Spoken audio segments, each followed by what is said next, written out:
दोस्तों नमस्कार। दोस्तों आज हम आपको सूर्य के कमजोर होने के लक्षण बता रहे हैं।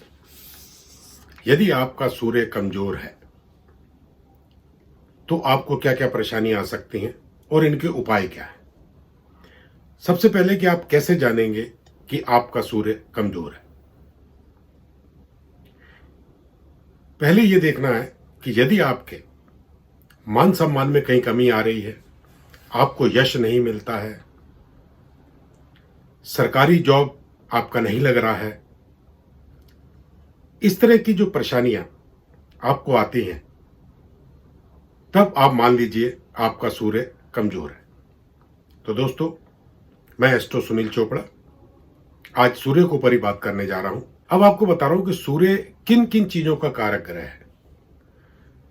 सूर्य जो है सरकारी जॉब का कारक ग्रह है, हमारे शरीर की हड्डियों का कारक ग्रह है, आंखों का कारक ग्रह है और सूर्य हृदय का भी कारक ग्रह है। सूर्य को हम व्यक्ति की आत्मा कहते हैं। यदि आपका जन्म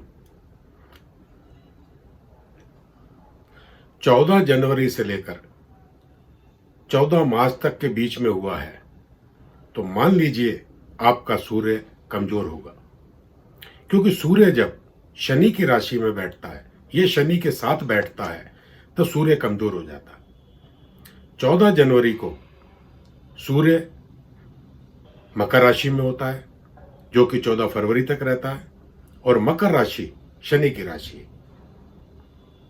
और 14 फरवरी से 14 मार्च तक सूर्य जो है कुंभ राशि में रहता है, और कुंभ राशि भी शनि की राशि है।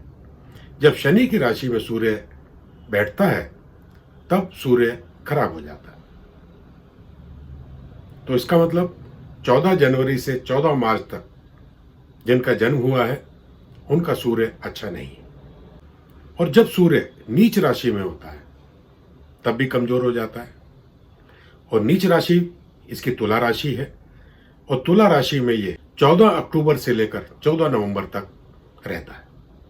तो 14 अक्टूबर से 14 नवंबर तक जिन जातकों का जन्म हुआ है उनका सूर्य नीच होगा और उनको सूर्य के पूर्ण फल नहीं मिल पाएंगे।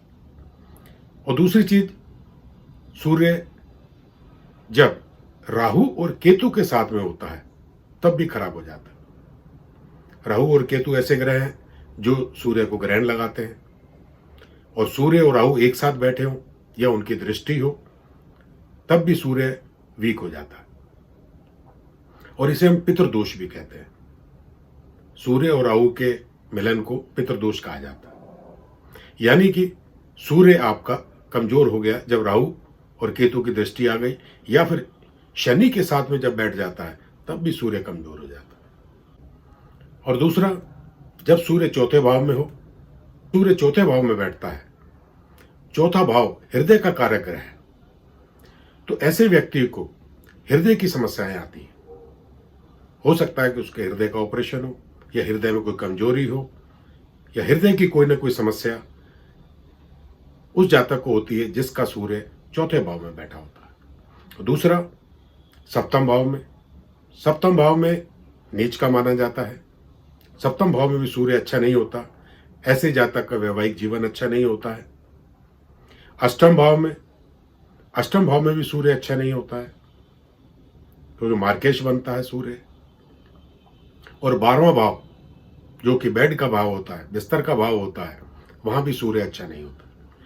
तो चौथा, सातवां, आठवां और 12वां, ये 4 भाव ऐसे हैं, यदि यहां सूर्य बैठ जाए तो आपका सूर्य अच्छा नहीं माना जाता। तो ये लक्षण है सूर्य के पहचानने के कि आपका सूर्य अच्छा है नहीं है।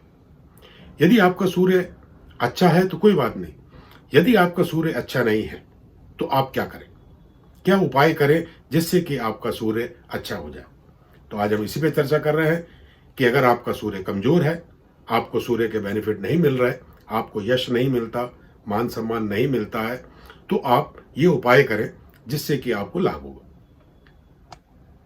सबसे पहला है, सूर्य को सुबह उठ के जल दें, और जल तांबे के लोटे में दें, और जल देते समय पानी में से आपको सूर्य को देखना है और सूर्य को जल जब सूर्य उगता है, जब लालिमा लिए होता है, तभी जल देना है। और पानी जो गिरे, नीचे कोई एक तुलसी का पौधा या कोई ऐसा पौधा रख दे जिसके ऊपर के पानी गिरे, जमीन पर पानी ना गिरे। और पानी गिराते समय आपको गायत्री मंत्र का जाप करना है या फिर सूर्य का कोई मंत्र जो आपको आता हो उसका मंत्र कर सकते हैं, उसको दोहरा सकते हैं। तो ये एक उपाय था सूर्य को जल देने का। दूसरा है अमावस के दिन गेहूं का दान करें। गेहूं जो है सूर्य का होता है। अगर गेहूं का दान करते हैं, इससे आपका सूर्य बलवान होता है। आपको जो सूर्य कमजोर होने के कारण जो नुकसान हो रहे हैं, जो फायदे नहीं हो रहे हैं, वो लाभ मिलना शुरू हो जाते हैं। और वो 1 की संख्या में दे। जैसे 1 किलो गेहूं, सूर्य का नंबर 1 है, तो 1 किलो गेहूं का दान करें या 11 का करें। तो 1 का आंकड़ा होना चाहिए, या 100 ग्राम करें अगर 1 किलो नहीं कर सकते। तो अमावस के दिन आपको गेहूं का दान करना है। और अगर सूर्य राहु का कॉम्बिनेशन है तो उस दिन आप किसी एक व्यक्ति को भोजन अवश्य कराएं, जिसमें पूरी सब्जी, एक मीठा और कुछ दक्षिणा किसी गरीब व्यक्ति को या किसी ब्राह्मण को भोजन अवश्य कराएं। पितरों के नाम से वो भोजन निकालकर उनको दें, क्योंकि सूर्य के साथ में राहु का बैठना एक पितृदोष भी होता है। और अमावस का दिन पितरों का दिन होता है। उस दिन अगर भोजन खिलाते हैं और गेहूं का दान करते हैं तो आपको काफी लाभ मिलता है। तो दोस्तों, ये था सूर्य के बारे में।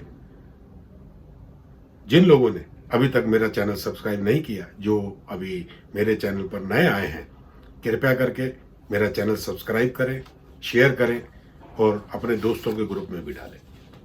तो दोस्तों, धन्यवाद। अगले एपिसोड में फिर मुलाकात होगी। तब तक के लिए इजाजत दीजिए।